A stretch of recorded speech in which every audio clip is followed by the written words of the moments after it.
How can notes help you create lifetime, meaningful experiences with your family? Stay tuned.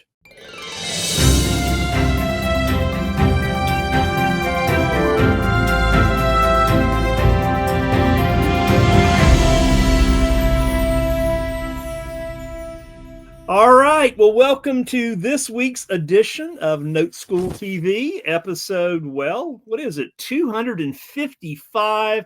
We are coming up here in about a month. Well, exactly a month on our 5-year anniversary. Yes, we have been doing this for 5 years every Wednesday at 11:05 Central Time, right? So thanks for being here today. We have an amazing guest. Eddie will not be here with us today, but we will certainly have a good time. So if you'd like to know more about what we do at Note School, just simply go to noteschool.com/TV. Again, noteschool.com/TV. And with that, I want to bring on our guest today. He is, he's one of the finest individuals that I know. He has been with Note School over, about 6 years, I guess, and lives in Boise, Idaho. Welcome, Dan Walters. Hello, Joe. Hello, Dan. Good to see your vibrant face, my friend. Absolutely. Eddie said he was on a podcast with somebody a couple of weeks ago, and the guy had a clapping track. Nice. You guys need like a warm-up act, a little stand-up for sure. Get everybody hyped, right? The AI hype. Doggone right. So how are things in Boise? Into summer, right? Yeah. Yep. No, it's I think just like everybody else, it's kind of the closure of that. So we kind of took the family up and kind of got away for a couple of days just to, we're kind of right in the middle of school and everything else kind of starting up and all the kids' activities and things. So this was kind of the last decompression weekend before we're on full tilt. But things are good. Life is good. Life is good. We are blessed. So Dan, let's kind of start this off with tell us a little bit about life before Note School. You've done a lot of things, so let's just talk about that for a minute, and just let us know what that looked like. Yeah. So, I've started right back when the kind of run the crash happened back in like 08, 09, went full time at that point. And through that process from about 09 all the way up till 19, I was pretty much just a full-time REI, doing everything from the fix and flips to rental portfolios to doing some wholesaling. Did some rent to own, lease option type of stuff. Kind of had a full bag, pretty much everything in the single family space that wasn't other than ground up construction development. I really kind of cut my teeth in on that and been doing that for, like I said, the last 15 years. And then I saw Eddie came and spoke at one of our groups, and that kind of changed the whole mindset for me at that point in time. Change the trajectory a little bit, right? So, Dan, we all know that you were in exactly the right spot from 08, 07, 08 through, 2019, right? Because it just, that's where the money was, right? Notes were certainly a thing. Non-performing notes were certainly a thing back then. And doing fix and flips and wholesaling and rentals, it was that market, right? Yeah, and with the market I'm in, the Boise market, we were one of the markets that got hit hard, much like the I-5 corridor and kind of the Michigan and over in the Florida area and Arizona, kind of those areas that got hit super hard. So we saw mass appreciation through 04, 06, 40, 50, 60%. And then we saw probably a 50 to 75% slide.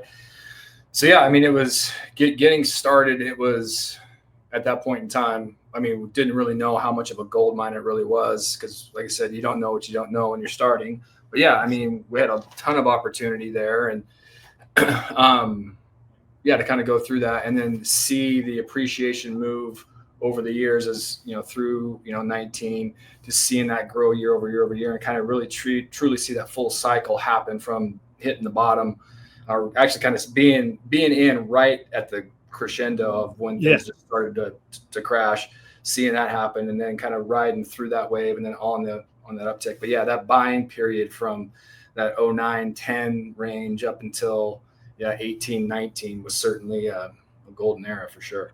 Well, there was a lot going on, and the boom was then kind of the Great Recession, and then if you were buying REOs in 2010, 11, real estate owned properties, you were doing the right thing, and then the banks sold, took all those back they wanted to, and then you had a lot of non-performing. So there was a lot going on in the industry, but that was the right place for the right time. And then boom, you decided you wanted to make some changes, and you saw Eddie at a mastermind, and then we all hit 2020, and everything went up, and here we go again. Yeah. Rates drop. I love it when people ask me, when are rates going to go back down to 3%? And I said, I hope to God they never do. Yeah. Right. Right. Absolutely. Yeah. It was certainly a challenge. And that it was an interesting time for me to be exposed to the note space when Eddie came and spoke, because he was at, we had one of our groups right at the end of 19. I think it was our Q4 event, somewhere around there. It might've been our Q3, Q4 event. It was right at the tail end of 19. And then, just obviously not knowing what was right around the corner to see, in February or March of 20, when all of a sudden that shutdown happened. And then next thing you know, we just have a trampoline effect on the housing market.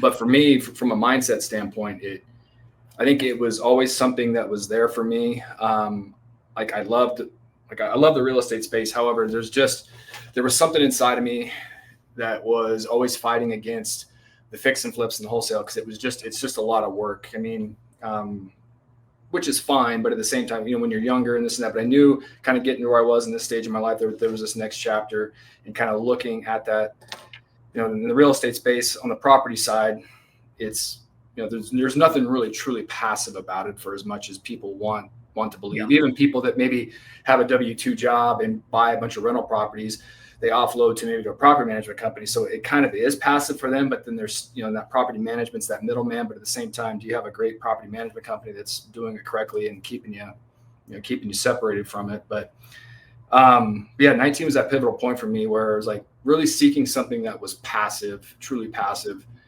and pursuing that. And Eddie's way of explaining it on the creation side, on the acquisition side, and then on the creation side on the back end, just really clicked for me. And that's kind of really where the whole thing started for us. But obviously stepping into 20 and the way things were going, especially in this market, in the Boise market, it was, those first couple of years were pretty challenging to kind of make that happen. Boise, Austin, Salt Lake, South Florida. Yeah, exactly. Yeah. I know but all three of those markets have, are making some adjustments now. And so, you mentioned rentals, and Dan, that's one of the things that we've been talking about here for about a year now, is that it's really kind of with rentals, it's kind of shifted over to where it's more profitable to be the bank than it is to be the lender, right? I'm looking at some, rentals here, unfortunately, 15 years ago, I sold 100 rentals and noted them out way before, right? But you look at taxes, you look at insurance, you look at all of the expenses that go along with that. And, people are just they want passive income. Yeah. And so your biggest pain was really kind of finding you knew what you wanted, but you didn't know how to get there until you kind of discovered a different way, right? Yeah, absolutely. So I think, when I very first got started, just like anybody else, raising money was a challenge, obviously when we were buying property in those early days. Right. there was a piece of my business partner at the time. We always had this conversation, man, it'd be nice to be on that other end someday, like being the lender, because because these guys come look at it and like, yep, I'll lend you money. And so my mindset at that time, and even going through up until 19, was the thought of like, okay, well, to be able to do that, I got to have like this treasure trove. I mean, this big war chest of funds and just maybe be a short-term lender on an investment side. Right. But I got to have, a large bank account to be able to do that and have it grow. So there was this mindset of like, well, if I don't have this big capital stack, then I can't be a lender. Mm-hmm. But then in 19, like I said, sitting in that room, and then and then stepping into that 3-day seminar, showing the ways to be able to create, on the acquisition side, to be able to go in with these crazy terms and have little to no money out of pocket of our own dollars, but then being able to turn around and really create a note on the selling side, whether it be a wrap or otherwise, but on the selling side and kind of creating money out of thin air and being a true lender and also being a little bit altruistic on the same time of kind of getting people on that pathway to home ownership as well. It was really significant. Dan, you have you've done some super creative deals. I mean, it's here, and you are the king of creative, and you've helped a lot of people out of a lot of family situations, and many we've lived those deals right along with you, and multiple case studies that have won at Note Expo and all that kind of stuff. But you are you got it right, and that was the thing that that you really grabbed a hold of, and you've been able to thrive by doing that. Well, yeah, and in a way, and I appreciate you saying that. I think for us, for us here in this market at that time, we were really forced to do that because of, again, that when COVID happened, and then everything just kind of shot up like it did, for us to be competitive and get into these conversations, where the idea with Eddie was like, hey, look, you can pay ridiculous prices, right? But you have to have ridiculous terms to go with it, right? And I always look at it like a scale, right? For the higher the price you pay, the more you have to give us on terms. And I always look at it from a balanced scale standpoint. And so once we got into those conversations, we had to be creative. And so that really kind of forced me to have to dive in and really figure out and spend time on deal labs and watch a lot of the case studies and replays and things like that to kind of really understand a handful of concepts. And once I grasped a handful of concepts, then it was just a matter of how creative can I get with the math, and that's it, Dan. It's like, we'd say, just get yourself a whiteboard. There's one right behind you right there. Yeah.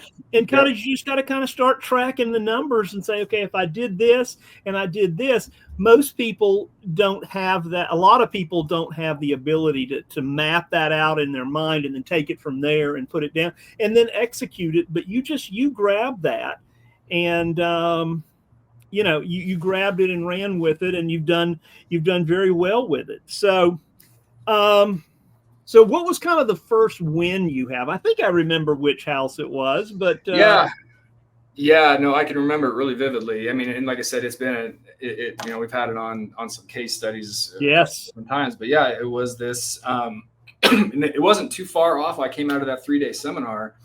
I mean, it was probably within 90 days we had something. I mean, we had it inked under contract, but it was a property here in just outside of Boise. It was in a highly developed area that was a lot of development going around, but it was a property that was sitting, on about an acre and a half or so inside around all these subdivisions. So there was a lot of development potential. But anyway, the seller was fixed on a certain price, and we got into a conversation, and he'd had a lot of conversations with developers who were giving him their development price based on the zoning and everything else. Sure. And it wasn't quite where he needed. And he was set on this number because he was retired. They were moving. He needed, he was very clear on what he needed. So just like the script Eddie talked about, we kind of just stepped into that. Like, what would you need? And then if we can get you your price, would you be willing to work with us on terms and take your equity over time? And that's where it all started. And then I ended up bringing that to the deal lab, once or twice just to kind of work through a couple things, and we chopped it up and we're off and running. And Dan, that's a lot of people think that it is everybody always wants all cash when they sell something. Yeah, yes, most of them do. However, that's where obviously having the experience I had on the sales side really kind of helped us form this conversation.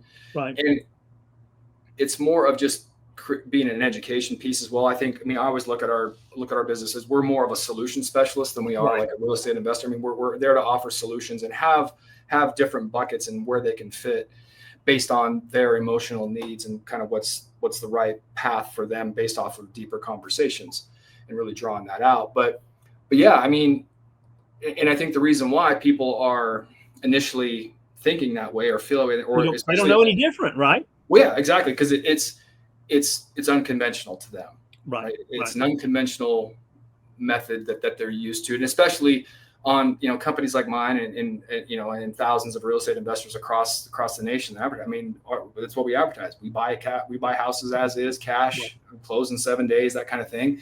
But that just gets the conversation started.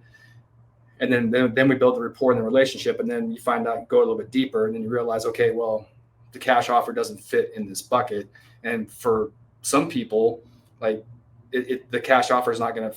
The cash offer is really one of the only options because it's not going to go a conventional route to a retail buyer. And so if they don't do cash, then they're kind of stuck. So that leaves them open into this other conversation on the creative side, and that takes time, but it takes a little bit of education, but that comes with just kind of building the rapport on the sales side. And that's what we do. It does. And understanding that you can have it.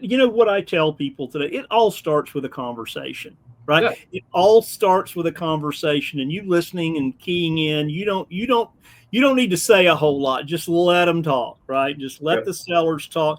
And a lot of times they don't know that they could be the bank. And today, especially when you're buying, sometimes getting a lump sum of cash is not, sometimes it's absolutely necessary, right? They've got some other things they've got to go do and take care of. But if not, and they're going to just get that lump sum of cash for them to take and become the bank, that solves the problem. Well, what if I get $100 or $200 or $300,000 cash? Where am I going to go invest it and get a good return on it, right? So it just leads to the obvious piece, and that is seller financing the property, doing it right, setting it up properly, and then getting a monthly payment, right? Getting the cash flow. Yeah, it becomes an interesting conversation. When you have your owner occupied, that kind of takes a little massage and takes a little more time. But what I found where we've had a lot more success is on the non-owner occupied side. So properties that have been rentals and things like that. We just came out of, we're actually in the process right now with a guy who he's owned a couple properties since, the mid to early 80s, owned them free and clear. Property's been, it's been neglected in the sense it's got a lot of deferred maintenance on it. And so when he's talking about selling, he's older. Does he want to put the money into it and all the work and time and effort? And he's kind of past that. But we start diving into the conversation around, hey, about being the bank, having that really true passive income. Oh, but more importantly, hey, look, if you turn around and sell this thing now, your tax consequences, your tax implications are going to be significant. You've had all this appreciation. You bought it for, probably 30 or 40,000 back in the 80s. Now the thing's worth, if it's fixed up, it's worth 260, 270. You're probably going to lose 35 to 40% of that through all your gains, and you've already depreciated it out. So you got to recapture all that, all that depreciation and everything else. And you start kind of educating them a little bit, and they're like, oh, well, that's not good.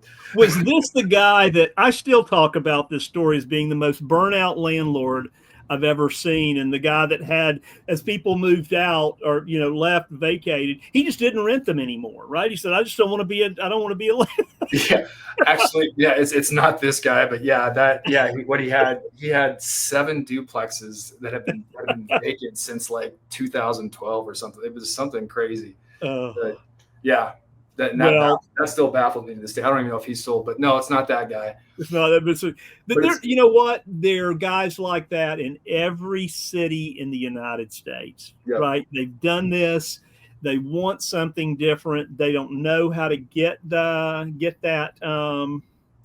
They don't know how to get there, and that's where we come in, and that's what we specialize in doing. Right? Is getting them where they want to go.